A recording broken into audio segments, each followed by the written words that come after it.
नमस्कार, एक बार फिर से आपका बहुत बहुत अभिनंदन करते हैं, स्वागत करते हैं और आपका पसंदीदा शो गेम समझिए लेकर के आए हैं।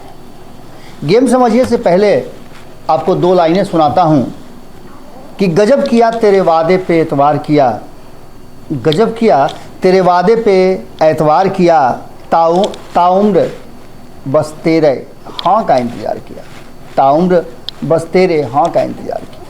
ये बहुत ही सटीक बैठता है नीतीश कुमार की रणनीति और राजनीति पर। नीतीश कुमार ने पिछले करीब 18 सालों से बिहार की गद्दी पर जब से आए हैं, वो कहते भी हैं और इधर तो बहुत सारी बातें कहने भी लगे हैं।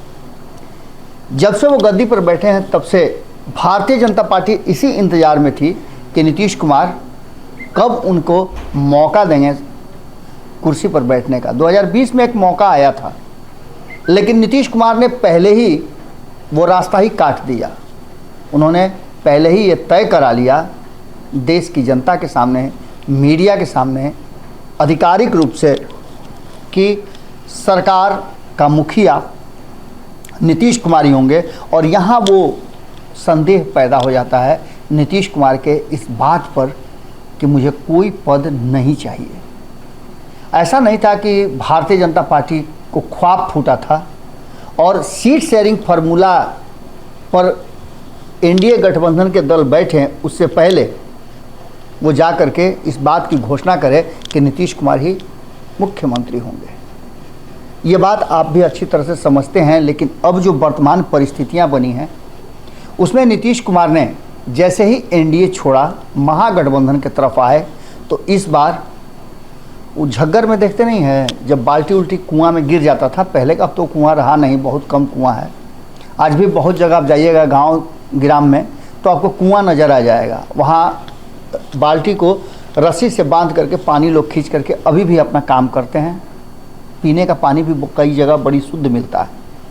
लेकिन अगर रस्सी कमज़ोर हो जाए और पानी खींचते खींचते बाल्टी अंदर गिर जाए तो उसके लिए एक झग्गड़ होता था, जिसको रस्सी में बांध करके नीचे ऐसे ऐसे हिला करके और बाल्टी फंसाया जाता था। इस बार नीतीश कुमार उसी झग्गर में फंस गए हैं। उनका निकलना निश्चित है, लेकिन निकलेंगे तो किधर जाएंगे, क्या उनकी वर्तमान परिस्थिति होगी, ये अब तय नीतीश कुमार नहीं बल्कि दूसरा कोई करेगा। नीतीश कुमार जब 2 दिन पहले दिल्ली जाते हैं तो चर्चाएं कई होती हैं, कोई जवाब नहीं देता है। अगर नीतीश कुमार कोई छोटे मोटे व्यक्ति तो है नहीं। नीतीश कुमार जब निकले होंगे पटना से तभी प्रोटोकॉल के तहत सारी स्थितियां स्पष्ट हो गई होंगी। दिल्ली में ये सूचना चली गई हुई बिहार के मुख्यमंत्री आ रहे हैं, उनके लिए सारी व्यवस्था कारकेड की जाए, प्रोटोकॉल की जाए। सारे कार्यक्रम पहले से तय हो गए होंगे जिससे कि सुरक्षा उनकी बनाई जा सके, कहाँ कहाँ जाएंगे उसकी रेकी होगी। ये सारी बातें अपनी जगह पर रखी रह गई। नीतीश कुमार लौटे और कहा कि मैं तो किसी से मिलने गया ही नहीं था। वो कुछ दिन पहले 2-2.5 साल पहले मैंने आंख दिखलाया था, उसी का चेकअप 6 महीना पर कराने जाता हूँ। याद रखिएगा ये बात, क्योंकि ऐसा कई बार हुआ है। नीतीश कुमार कहते कुछ और हैं, उसका मायने कुछ और होता है। लेकिन इस बार वही स्थिति है कि नीतीश कुमार पूरी तरह से लालू प्रसाद वाले झग्गर में फंस गए हैं। लालू प्रसाद के पटना बैठने का कारण और बार बार ये दिखाने का कारण कि लालू प्रसाद पूर्णतः स्वस्थ हैं, नीतीश कुमार जैसे जाते हैं बाहर पटना छोड़ करके वैसे मेरीन ड्राइव पे पहुंच जाते हैं। वो खुद से अपनी पुरानी जीप चला करके रोड पे निकल जाते हैं। ये आखिर दिखाता क्या है? इसमें 2 पहलू हैं लालू प्रसाद के भी। एक, जो वो अदालत में जाते हैं, न्यायालय में जाते हैं, जिसकी चर्चा खूब करती है भारतीय जनता पार्टी कि न्यायालय में जाते हैं तो व्हील चेयर पे जाते हैं, और जब उनको पॉलिटिकल बातें करनी होती है, पॉलिटिक्स में इन करना होता है तो किसी व्हील चेयर की ज़रूरत नहीं पड़ती है। खूब जम करके राजनीति भी कर रहे हैं। आखिर ये सारी बातें होने के पीछे का कारण आप अच्छी तरह से जानते हैं। जो बदली हुई परिस्थिति है उसमें नीतीश कुमार को अपने कद का एहसास हो गया है और लगातार राहुल गांधी के बढ़ते कद को भांप गए हैं नीतीश कुमार भी। हालांकि बेंगलोर बैठक से पहले तक नीतीश कुमार को इस बात का एहसास था, वो भीतर भीतर जानते थे कि लालू प्रसाद के प्रयास से वो संयोजक भी बनेंगे और प्रधानमंत्री के कैंडिडेट भी बन जाएंगे। लेकिन अब उसमें एक छोटा सा पैच आ गया है, और वो पैच है कि सोनिया गांधी को अब इस गठबंधन का अध्यक्ष बनाया जाएगा। ये भी बातें अब चर्चा की विषय बनी है। क्या होगा ये 31 तारीख और 1 तारीख को प्रेस कॉन्फ्रेंस में पता चलेगा। 31 तारीख को तो सब लोग भोज में शामिल होंगे, लेकिन असल फैसला 1 तारीख को होगा, 1 सितंबर को होगा। इन सारी बातों को लेकर के नीतीश कुमार पानी का तापमान नापने के लिए उंगली लगाकर चेक करने दिल्ली गए थे। उन्होंने उंगली लगाया, लेकिन हलचल गर्मी और ठंडा की नहीं बल्कि पानी के हलचल का उन्हें अंदाजा लगा, और वो हलचल नीतीश कुमार के विपरीत था। अटल जी के समाधि स्थल पर गए, वहाँ जाकर के उन्होंने माल्यार्पण किया, श्रद्धांजलि दी। हमने आपको पहले बताया भी था कि वो समय उन्होंने चुना कि जब उनके सामने किसी का आमना सामना नहीं हो, लेकिन संदेश सीधे जगह पर चला जाए कि नीतीश कुमार अटल जी को श्रद्धांजलि देने आए हैं। इसकी खूब प्रचार की गई, खूब इसका मीडिया में उछला। नीतीश कुमार बार बार जब मीडिया के सामने आते हैं तो कहते हैं कि अरे आप लोग तो सब ले ही लेते हैं, हमसे पूछिए लेते हैं, लेकिन चलाने देगा वो तब ना, आप लोग को भी क्या करना है। अच्छा, हम अगर आए तो आपको आज़ादी मिलेगी, 2024 के बाद आज़ादी मिलेगी। क्या ये मुख्य रूप से नीतीश कुमार का वो मंशा नहीं है जो 2014 में कुलाचे मार रहा था? लेकिन इन सारी बातों को कहने के बाद हम ये कह रहे हैं आज गेम समझिए में कि नीतीश कुमार लालू प्रसाद से जो छटकने का प्लान बना रहे थे, वो प्लान पूरी तरह से फ्लॉप हो गया।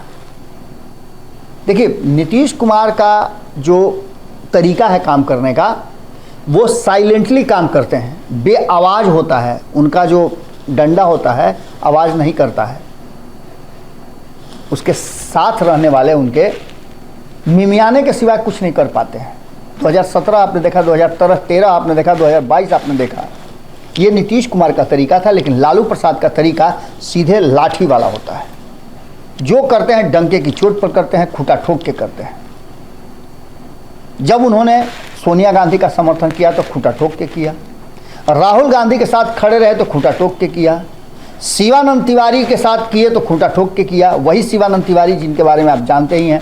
ललन सिंह के साथ फिर संबंध जब प्रगाढ़ हुआ 2022 में, जब सरकार में आए तो ललन सिंह को भी माफ़ कर दिया, उनकी सारी गलतियों को साफ कर दिया।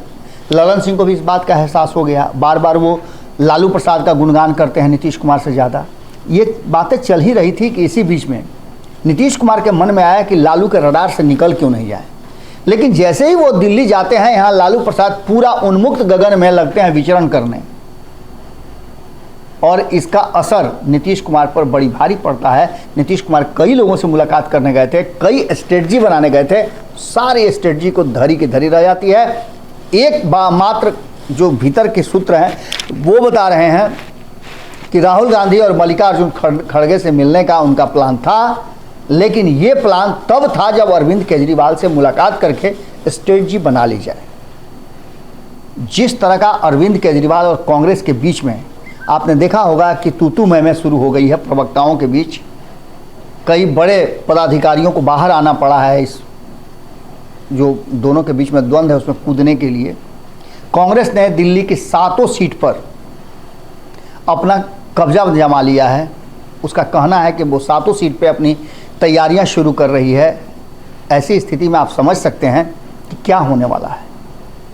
कहा तो यहाँ तक जा रहा है कि अरविंद केजरीवाल के तरफ से जो बयान आए हैं वो बयान इस बात की तरफ संकेत कर रहे हैं कि मुंबई की बैठक में अरविंद केजरीवाल दूर रह सकते हैं।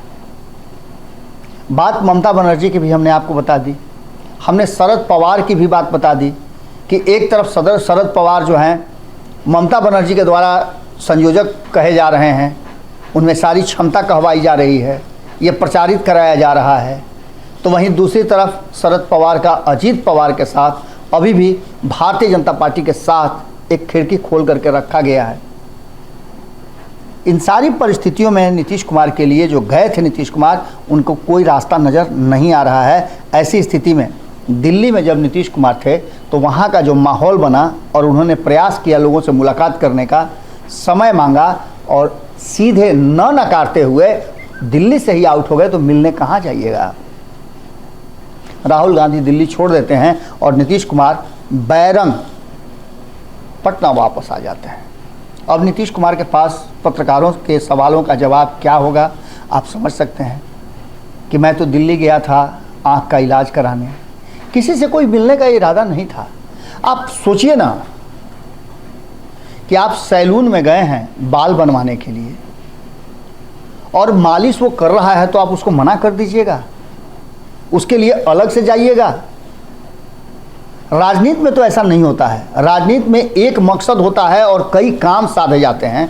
नीतीश कुमार इसके माहिर माने जाते हैं, लेकिन नीतीश कुमार का साफगोई से पत्रकारों के बीच में ये कह देना कि उनका कोई इरादा नहीं, कोई प्लान नहीं था, सिर्फ और सिर्फ आंख दिखाना था, और उसी बीच में अटल जी के समाधि स्थल पर भी वो चले गए। नीतीश कुमार को जो मीडिया में चल रहा है वो सारी बातें जानकारी है, चाहे वो संजय झा के माध्यम से हो या फिर उनके जो करीबी लोग हैं उनके माध्यम से हो। संजय झा साये की तरह वहाँ रहे हैं और संजय झा के बारे में कहा जाता है कि वो भी एक बड़ी मजबूत खिड़की हैं भारतीय जनता पार्टी के साथ रिश्तों को बनाने के लिए। अगर नीतीश कुमार सोच दें तो वो रास्ता तय कर लेते हैं, रेड कारपेट बिछवाने के माहिर माने जाते हैं। खैर, ये सारी बातें तो चल ही रही थी, लेकिन जब यहाँ बिहार का माहौल देखा नीतीश कुमार ने कि बिहार में लालू प्रसाद तो उनके पुराने साथियों को जुटा रहे हैं, कहीं ऐसा तो नहीं कि जो आंकड़े बता रहे हैं उन आंकड़ों के हिसाब से लालू प्रसाद पूरी तैयारी कर चुके हैं। ललन सिंह का रुख आपको पता ही चल रहा है कि वो पूरी तरह से सहज नहीं है। तो वहीं आंकड़ों के गणित में अगर देखा जाए तो 122 का आंकड़ा पूरा करने के लिए राहुल गांधी का नीतीश कुमार से मुलाकात नहीं करना, किसी भी शीर्ष नेतृत्व का मुलाकात नहीं करना, जबकि बिहार के लगभग सभी वरिष्ठ नेता दिल्ली में मौजूद थे, उन्होंने भी नीतीश कुमार से कोई बातचीत करना उचित नहीं समझा, कोई मुलाकात नहीं हुई। बिहार में तो होती ही नहीं तो दिल्ली में क्या होगी। अब ऐसे में जो लालू प्रसाद के पास 80 में एक कम सीट है, जो 79 सीटें हैं राष्ट्रीय जनता दल के पास, उसमें अगर 122 में से घटा देते हैं तो 43 सीटें बचती हैं। उन 43 सीटों में अगर 19 सीटों को जोड़ दें तो अब मात्र 24 सीटों की ज़रूरत होती है, और पहले से राष्ट्रीय जनता दल और महागठबंधन के पास 16 सीटें वाम दलों के हैं। ऐसी स्थिति में मात्र 8 सीटों की कमी हो जाती है। इन 8 सीटों में अगर एक निर्दलीय को भी, सुमित सिंह हैं, उनको भी अगर जोड़ लिया जाए, क्योंकि आपको याद होगा कि कुछ दिन पहले ही बड़ी अच्छी दोस्ती करने के लिए तेजस्वी यादव उनसे मिले थे, उनके यहाँ घर गए थे, उनके यहाँ घर पर जाकर के उन्होंने मुलाकात भी की थी।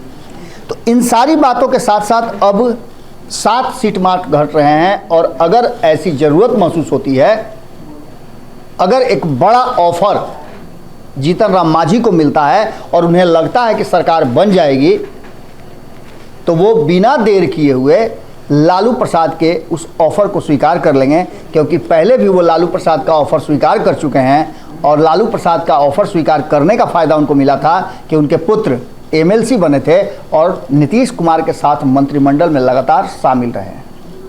अब ऐसी स्थिति में उस 4 सीट को अगर 7 में से घटा दिया जाए तो मात्र 3 सीट की ज़रूरत होती है। और क्या आपको लगता है कि ये 3 सीट लालू प्रसाद अगर ललन सिंह उनके साथ हों तो नहीं जुगाड़ कर लेंगे? ऐसे 4 लोगों को, 3 की जगह पर 4 लोगों को अगर लोकसभा की सीट देने की बात वो कर लें, और आपको पता है कि ये संभव है, क्योंकि 40 सीटों का डिस्ट्रीब्यूशन यदि लालू प्रसाद और तेजस्वी यादव को अपने नीतीश कुमार के बिना करना हो तो उनके पास सबसे बेहतर विकल्प है। और इस विकल्प पर अगर काम कर गए लालू प्रसाद तो जितना भी हिसाब किताब है सब बराबर कर देंगे नीतीश कुमार से, और ये लड़ाई और कड़ी हो जाएगी।